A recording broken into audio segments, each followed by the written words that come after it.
Nesse vídeo eu vou te mostrar como eu faço um seletor de imagens controlado por uma camada de texto. Eu sou Eli Ribeiro, sou motion designer e falo sobre expressões e automações no After Effects. E essa é uma automação muito simples, ela fica com poucas linhas de código, ela é muito prática, eu uso muito nos meus projetos, mas tem alguns detalhes importantes que você tem que estar ligado para que tudo funcione corretamente e eu vou te mostrar.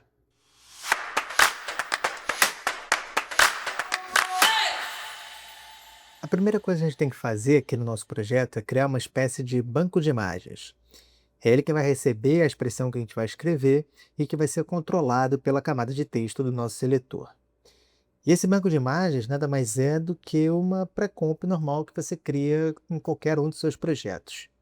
E aqui dentro a gente vai importar todas as imagens que a gente quer que estejam disponíveis no nosso seletor. Eu já deixei aqui algumas fotos de alguns pilotos de Fórmula 1, e agora a gente precisa organizar essas imagens, não só para que elas fiquem visíveis ali corretamente no nosso seletor, mas organizar de uma maneira também para que elas funcionem corretamente quando a gente escrever a expressão. E que organização é essa que a gente tem que fazer? Deixar todas elas com um frame de duração e deixar elas aqui como se fosse uma escadinha.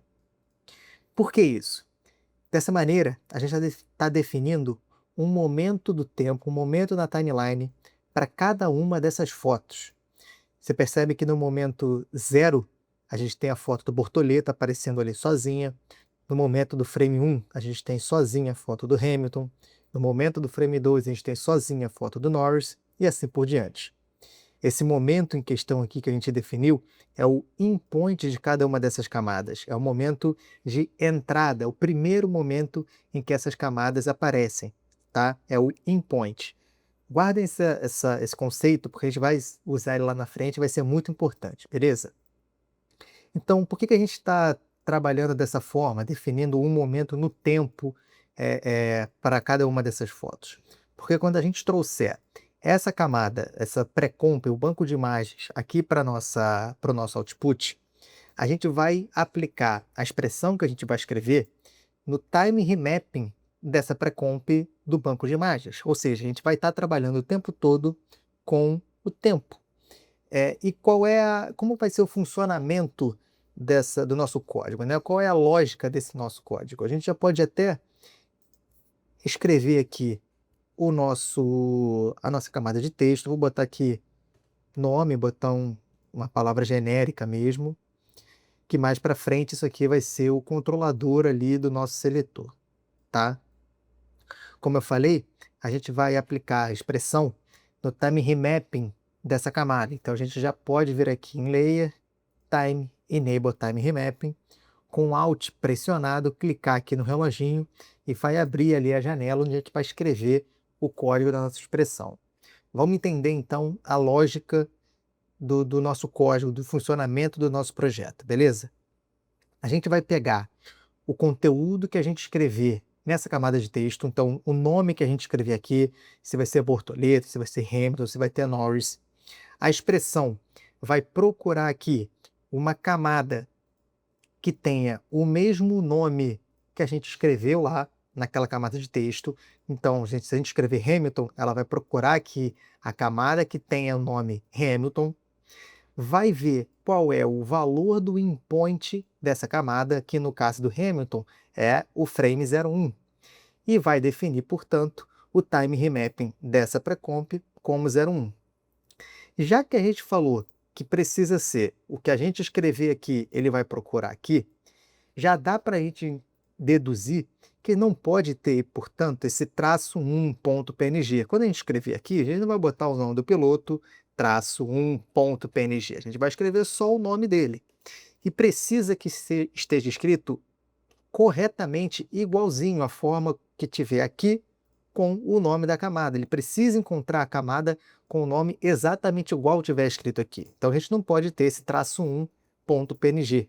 Então a gente já pode vir aqui e apagar tudo isso aqui dessas fotos para que os nomes estejam ali corretamente, beleza? Então agora quando a gente escrever, ele vai procurar o nome certinho ali dos pilotos. Vamos então começar aqui a escrever de fato o nosso código. Primeiro, a gente vai criar uma variável, pode chamar de variável T, eu vou chamar T de texto, tá? Você pode botar a variável do nome que você quiser.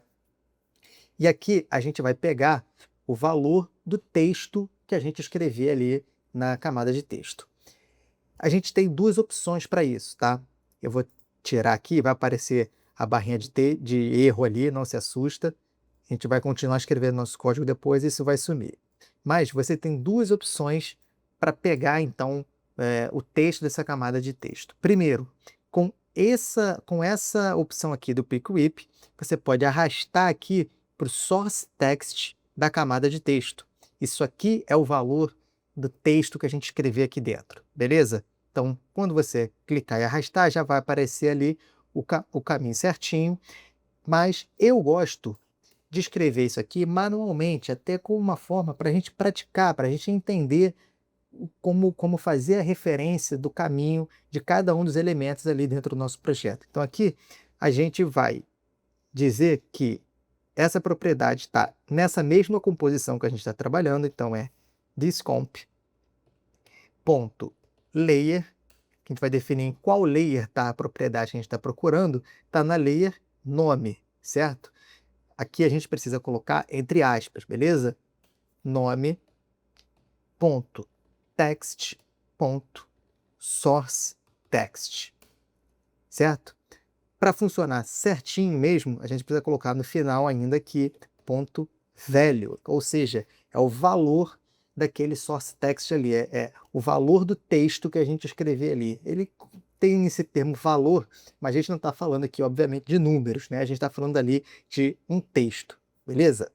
Agora, na segunda linha, a gente vai colocar o código para ele procurar lá a camada dentro do nosso banco de imagens, né? Da pré-comp fotos que a gente criou.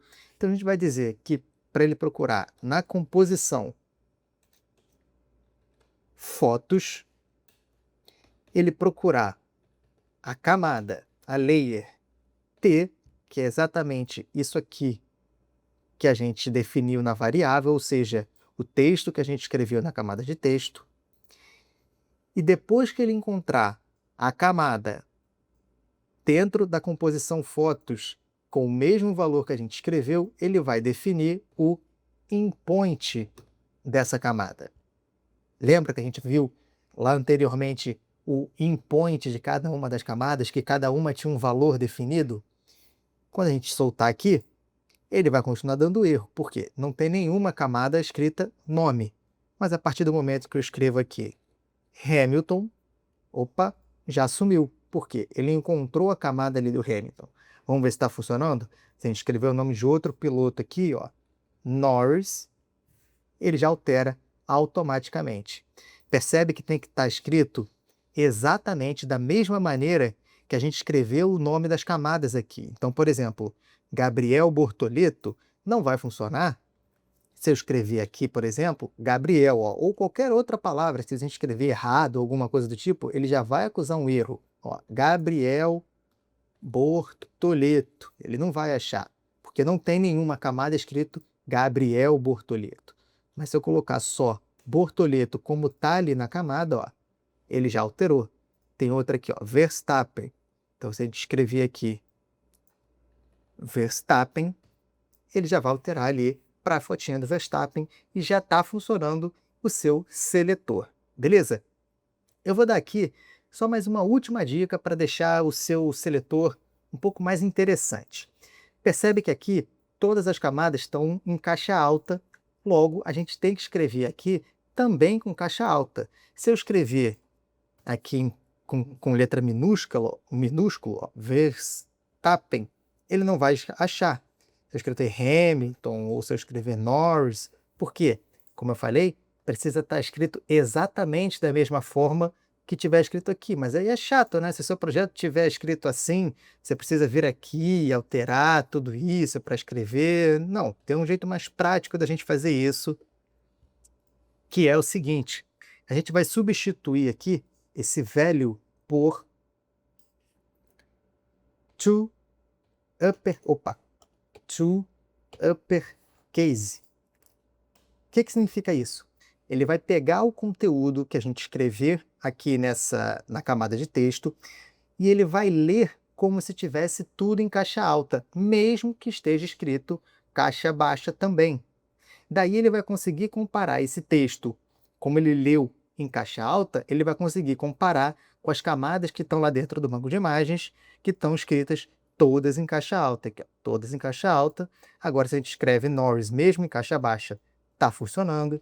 Se eu escrevo Verstappen em caixa baixa, também funciona. Eu posso escrever, opa, pode ser até assim mesmo, ó. Se eu escrever Hamilton, ó, tudo maluco assim, opa, Hamilton, ele achou, tá vendo? Eu posso colocar até um N maiúsculo aqui no final, ó. Você pode escrever tudo assim, por quê? A nossa expressão está lendo esse texto aqui como se ele tivesse escrito todo em caixa alta e está conseguindo comparar com os nomes das camadas aqui que estão também todas em caixa alta, beleza? Aqui agora a gente está vendo uma tarja completa, construída toda usando aquele conceito que a gente viu do seletor com text layer, onde todas as informações aqui são controladas ali pelo que a gente escreve. Então, se eu mudar aqui o nome do piloto, ó, botar Norris, por exemplo, você percebe que mudou a fotinha dele, mas também mudou o número, mudou as cores ali todas da tarja. Eu posso botar aqui, botar outro piloto aqui, Verstappen. Ó, você percebe que mudou ali para a cor da equipe dele, mudou o número dele. Eu posso botar Bortoleto, olha lá, atualiza não só a foto dele, mas toda a tarja, ela se altera equivalente com o que a gente escrever ali, ó, e ela continua animada da mesma forma, tá vendo? Ó, fica uma tarja bem interessante. Aqui tem também, ó, a gente colocou um incremento aqui para se eu escrever alguma coisa errada, ó, massa, um nome que não tem ali, a gente colocou ali uma configuração para parecer uma tarja de erro, né? Parece uma imagem cinza, um número 0, fica tudo ali cinza, para não, digamos, assustar, digamos assim, o usuário com aquela barrinha de erro de código que fica aqui. A gente cria uma configuração visual de erro ali, então fica muito mais interessante isso. E aí quando o usuário escreve o nome certo, a tarjinha fica ali toda configurada certinho, com a cor, com o número e a foto do piloto. Isso mostra o poder dessa expressão, que é muito simples e com alguns incrementos a mais, ó, pode deixar o seu projeto muito mais dinâmico e muito mais interessante também na hora de você construir ali uma tarja ou qualquer objeto que vá ser modificado, né, várias vezes ao longo do seu projeto, beleza?